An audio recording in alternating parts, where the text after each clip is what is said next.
Today, we remember celebrities who brought joy to our lives through their incredible talents, radiant smiles, and unforgettable moments. Though they are no longer with us, their legacies will continue to shine brightly. If their stories touch you, please consider subscribing to honor and remember those we've lost. Your support helps keep their memories alive and celebrates the impact they've had on so many of us. Thank you for joining us. Let's get started. Number 1. Today, we pay tribute to Priscilla Dunn, a dedicated public servant and beloved member of the Alabama Senate, who passed away at the age of 80. Born on October 8, 1943, Dunn made significant contributions to her community throughout her political career. Dunn earned a Bachelor of Science from Alabama State University and later received her Master of Arts from the University of Montevallo. Her passion for education and public service paved the way for a remarkable journey in Alabama politics. She began her political career as a member of the Alabama House of Representatives in 1998 and continued to serve until 2009, when she won a seat in the Alabama Senate following a special election. She proudly represented her constituents until 2022. During her time in the Senate, Priscilla Dunn was a fierce advocate for the underserved. Notably, she cast the sole vote against a ban on selling tissue from aborted fetuses in 2015, standing firm in her principles despite opposition. Her work often faced challenges, such as efforts to expand Medicaid, but her dedication to her beliefs never wavered. Beyond her political career, Dunn was deeply committed to her family. She is survived by her husband Grover and daughter Karen. Dunn's legacy as a trailblazer in Alabama politics will not be forgotten. As we reflect on her life, we honor her unwavering commitment to justice and equality. Let's take a moment to reflect on the impact Priscilla Dunn had on the world. Number 2. J.D. Souther, a well-known singer, songwriter, and actor, passed away at his home in New Mexico at the age of 78. Souther made a big impact on music, especially in country rock. He co-wrote some of the Eagles' biggest hits, like Best of My Love, Heartache Tonight, and New Kid in Town. He also worked with artists like Linda Ronstadt and James Taylor. Souther was born in Detroit and grew up in Amarillo, Texas. He started his music career with a group called The Cinders. After moving to Los Angeles, he worked closely with Glenn Frey and formed the duo Long Branch Penny Whistle. His solo career took off with hits like You're Only Lonely in 1979. In 2013, he was honored with a place in the Songwriters Hall of Fame. Despite his passing, Souther's music will continue to inspire and entertain. He was set to start a new tour shortly before he died, showing how much he loved his craft. Fans and fellow musicians will remember him for his amazing contributions to music. Let's take a moment to reflect on the impact J.D. had on the world. Number 3. Billy Ed Wheeler, 1932 to 2024.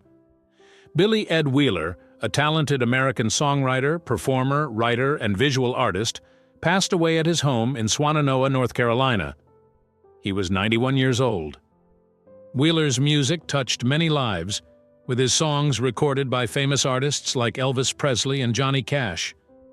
His hit song Jackson, performed by Johnny Cash and June Carter, won a Grammy Award.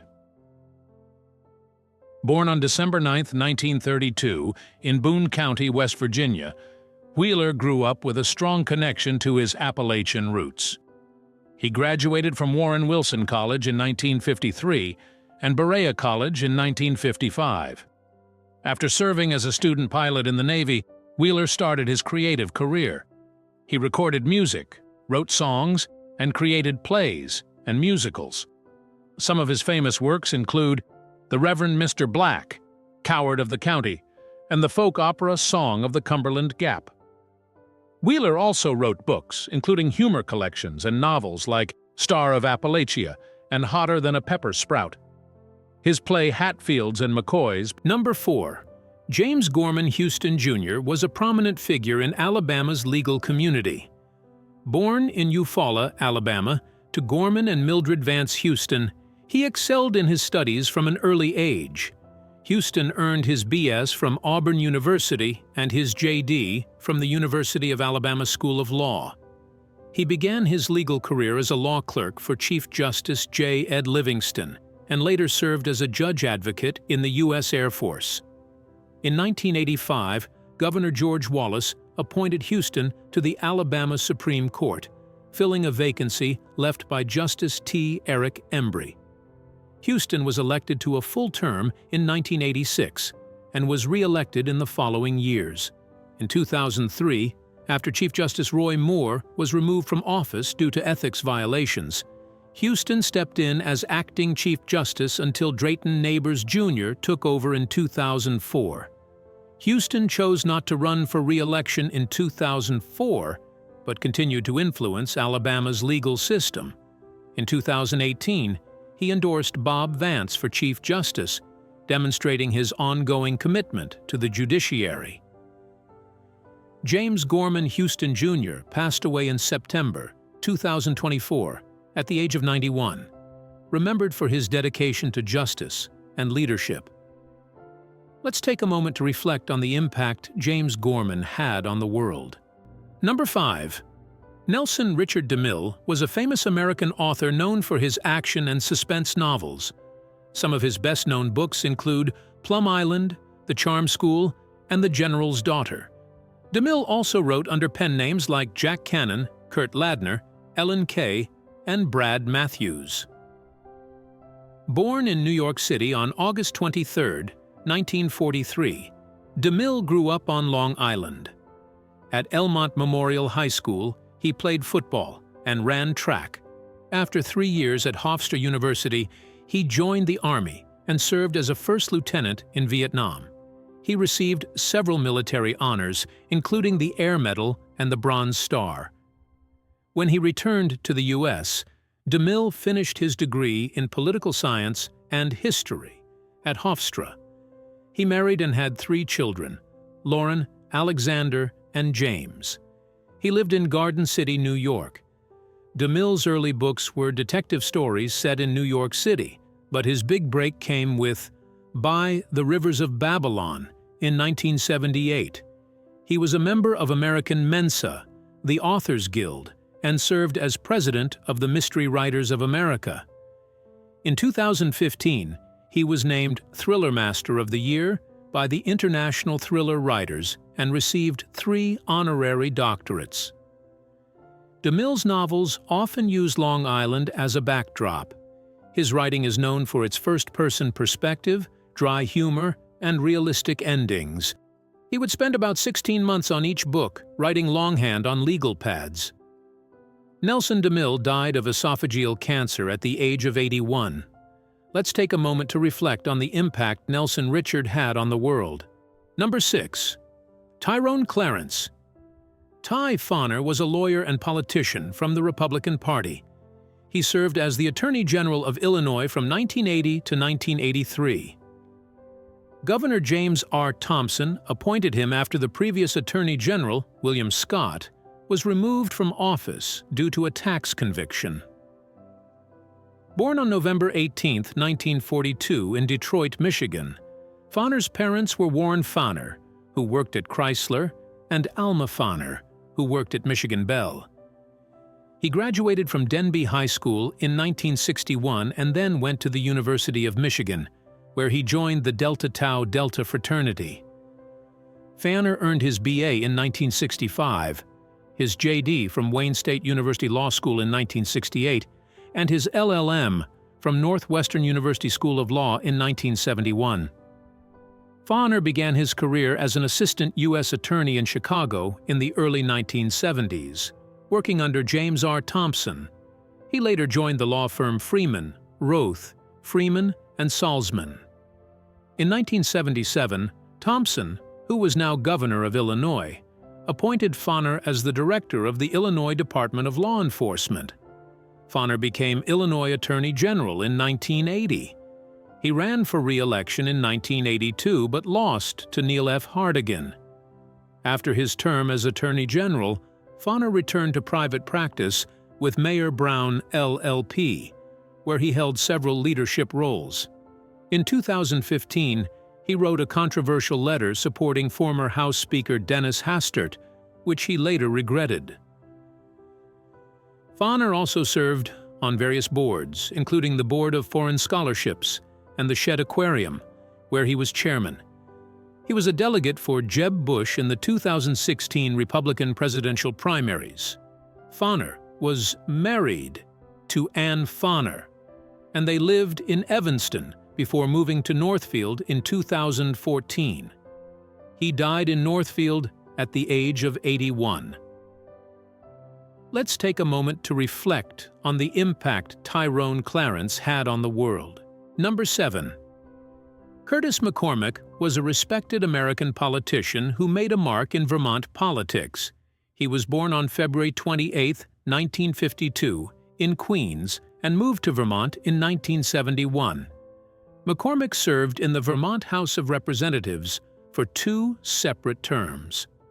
First, from 1983 to 1996, and then from 2013 to 2022. Throughout his career, McCormack worked hard on issues important to Vermonters, such as education, health care, and the environment. His work in the legislature earned him admiration and respect from both colleagues and the public. Politics ran in the McCormack family. His older brother, Richard McCormack, has been a member of the Vermont Senate since 1989, continuing the family tradition of serving the public. Curtis McCormack's dedication to improving his state and his commitment to his role as a legislator were significant. He passed away from cancer at the age of 72. His contributions to Vermont will be remembered by many who knew him and worked with him over the years. Let's take a moment to reflect on the impact Curtis McCormack had on the world. Number 8. Steve Oelrich was a well-known American law enforcement officer and politician. He was born on September 29, 1945, and made a big impact in both his law enforcement career and as a Florida state senator. Oelrich graduated from St. Petersburg College in 1968 with an Associate of Arts in Police Administration. He also earned a Bachelor of Science in Criminology from Florida State University. He furthered his training at various advanced programs, including the FBI National Academy. Oelrich served as sheriff of Alachua County for 14 years. During his time as sheriff, he made many improvements. He upgraded the sheriff's office with new computer systems, started a website, and expanded the K-9 unit. He also helped start the Hostage Negotiators Association and worked to improve community engagement through local media. His work earned the Sheriff's Office accreditation from major bodies. In 2006, Oelrich ran for the Florida Senate seat for the 14th District. He won the Republican primary and then defeated Edward L. Jennings in the general election. He was re-elected in 2010 and served on important committees, including higher education and environmental preservation. In 2012, Oelrich ran for the U.S. House of Representatives, but lost to Ted Yoho. Oelrich was married to Cynthia Jones Steinemann and had 3 sons. His son Nick's legacy is honored through the Gift of Life Golf Classic, which promotes organ and tissue donation. Steve Oelrich passed away at age 78. His legacy of public service and dedication to his community is remembered fondly.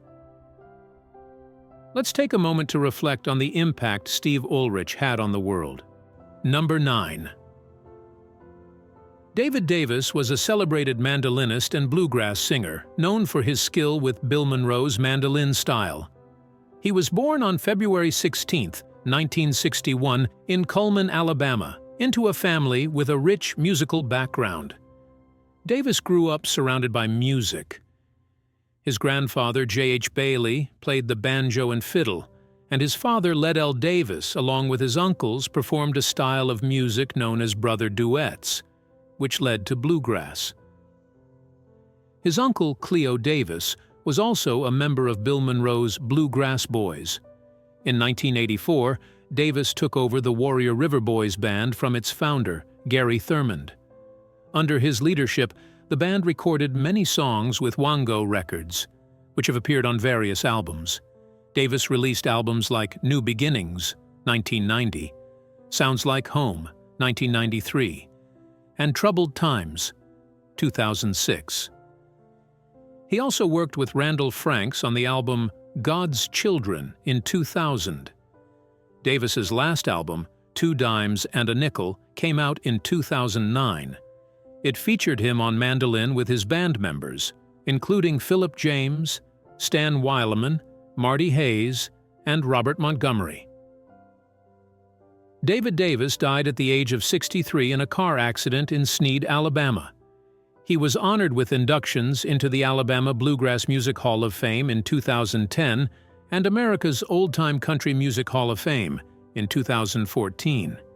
His influence in bluegrass music remains significant. Let's take a moment to reflect on the impact David Davis had on the world. Number 10. Daniel Cordier was a French footballer known for his role as a defender. He was born on July 26, 1942 in Ansin, France. Cordier began his football career at Union Sportive de Valenciennes-Ansin when he was just 13 years old. He trained and played with the club throughout his youth. Cordier played a total of 91 matches in Division I and 157 matches in Division II during his career. His dedication and skill as a defender earned him respect in French football. Daniel Cordier passed away at the age of 82. His contributions to the sport are remembered by fans and fellow players. Let's take a moment to reflect on the impact Daniel Cordier had on the world. As we reflect on these remarkable lives, we honor the impact each of these individuals made. Today, we remembered Priscilla Dunn, J.D. Souther, Billy Ed Wheeler, J. Gorman Houston Jr., Nelson DeMille, Tyrone C. Fahner, Curtis McCormack, Steve Oelrich, David Davis, and Daniel Cordier. Thanks for watching. Please like, share, and subscribe. See you next time.